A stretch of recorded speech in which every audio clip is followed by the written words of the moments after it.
is get a louvered door with the largest square inches of free airspace. I was just working off the codes that they always required, which I got you. know don't. I got you, but I want you to understand that you can have a louvered door that does not give you enough free airspace.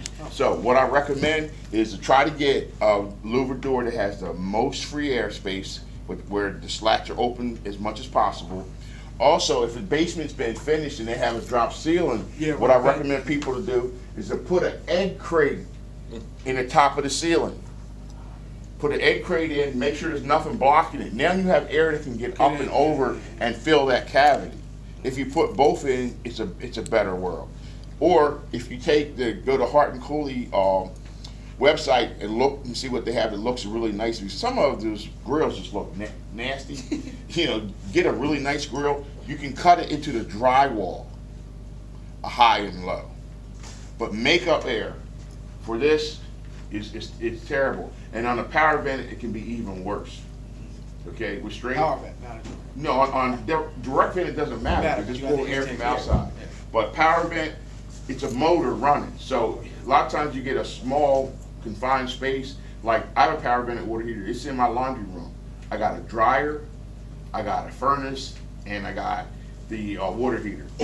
If you close the door and all three are on, it doesn't take very long to suck all the air out of that room. You can actually put the room in a negative pressure. I've actually seen, and it's in my house, I've even seen where you push the door here, the door will open because the appliances are pulling for air. It's starving for air, so it can change your pressure. So I apologize for not talking about trying to get you guys to understand that pilot outages, what else can I look for? Low air changes. Air exchanges. Like a lot of houses are built so tight now that you may only have one or two air exchanges a day, and you should have one or two air exchanges an hour. Right. So I mean, I always make this assessment. Some of the houses are so tight you can fart today and come back tomorrow and still smell it. Wow. Yeah, no, that's right. I mean, literally. Then they need to buy some. They're that tight. You should, I mean, a lot of people move in these houses. The carpet fibers, the glues that they put the house with, they're sick because the house has no air. What do you think your natural gas appliance or propane appliance is suffering with? Well, to the extent of what you're speaking of, you also got to watch out for duct leaks. Because you're in a closet and that blower comes on and starts pulling return from the room. Absolutely. And so if it's new construction, you don't have to worry about the duct leaks quite as much because they require duct glass. Yeah. But on old houses, who knows? You might have some leaks that aren't even hooked up. It's just kind of up there in the ceiling. So now we're using a room as a return. Dude, that's the one out there in the trailer. Here we go. What do they require now on a ductwork? What's a duct glass? Yeah. Smoke test. The smoke test or duct test, they check for duct leaks on your duct system in new construction. For Energy Star. It's part. So that's like when they paint the joints now? Exactly. Yeah, they require that.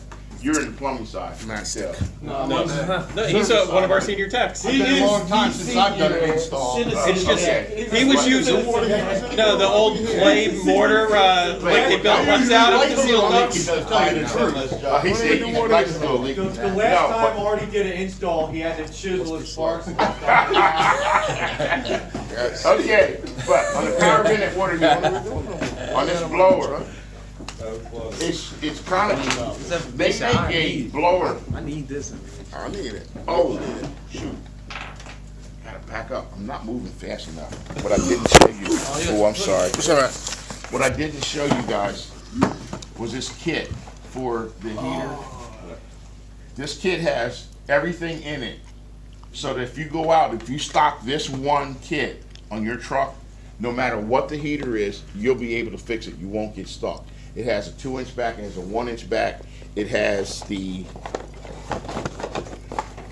face plate. We need that on our parts list. You said you need it on your parts list? Yeah, we And need it to have has- that in our truck stock.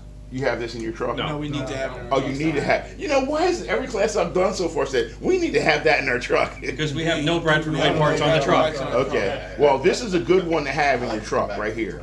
Now, what I do is, whatever the water heater is, Put it on my I list get to the say. model number and serial number, and I have. I don't even carry one of these unless I think I might be in a pinch with parts in my shop.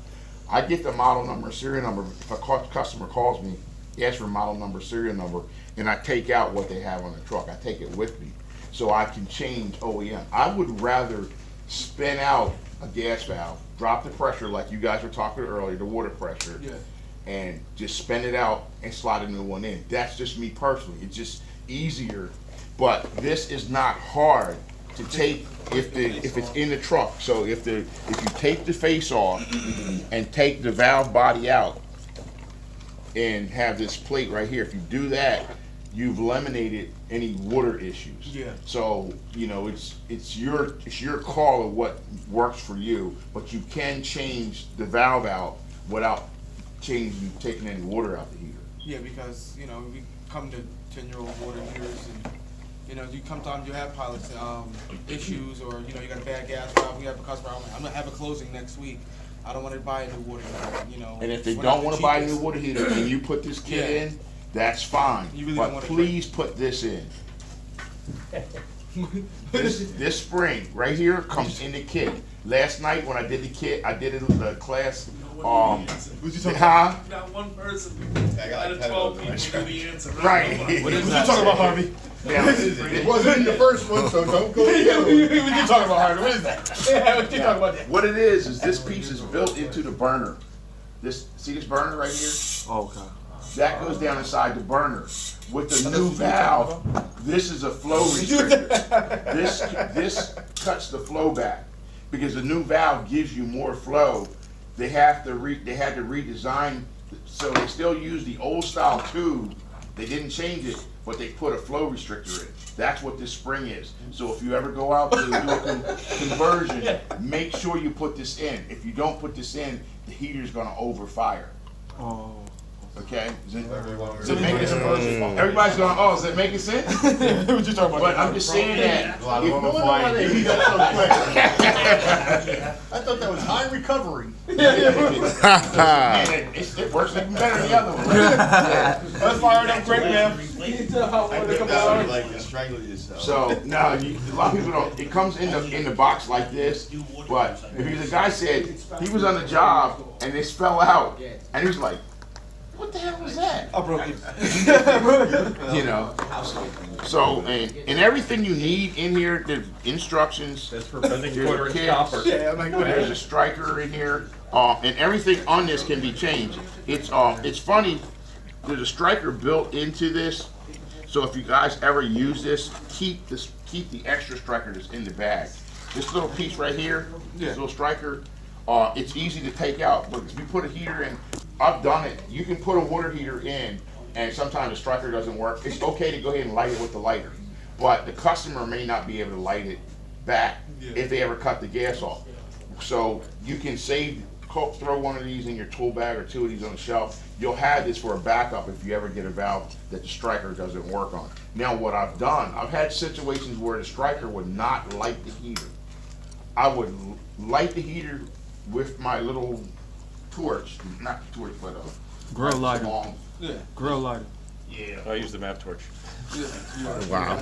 Yeah, fireplace lighter. I'd light it with this, put the door back on, turn, after it runs a little bit, turn the gas off, turn it back on, hit the striker, it lights. So, no, I do that just so I can make sure that I've validated and verified that I can light it with this.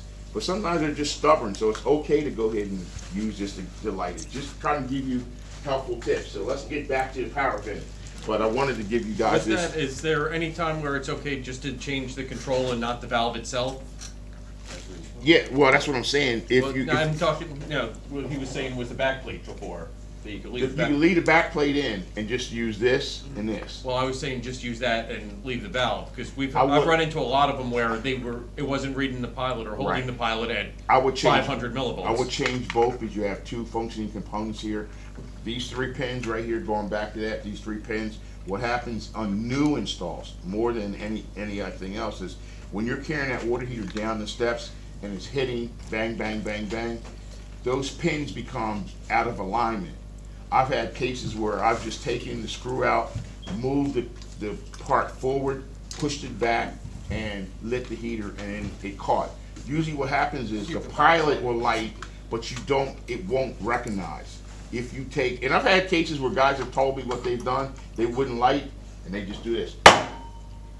And then hold it and it lights. Just to get the pins to catch. And don't act like I'm the only one and nobody else has ever hit something and this just started working. The fonts. We have that special hammer in our bag. Let me tell you something. I worked on a water heater. I worked on a water heater at a nursing home. I was there literally for almost a day. I was on the roof. I was checking venting. I was doing everything. I went through everything on that water heater. I checked everything. I went down to the bottom of the pressure switch on the EF heater at the bottom, and I looked at it. I blew air through the tube. It just didn't come on. I just did. The daggone heater. Still working to this day. It's still working. Harvey, you still got hot water. I'm just saying, we're all for cats. We've all done that. Yeah. You've done it. Whack the pressure reducing valve. Never- Not Artie. I think it all started from Happy Days. So sometimes, yep. So I'm gonna put this box back together. Now we'll What go. about the 3 inches of sediment that's built up on the probe? You know, change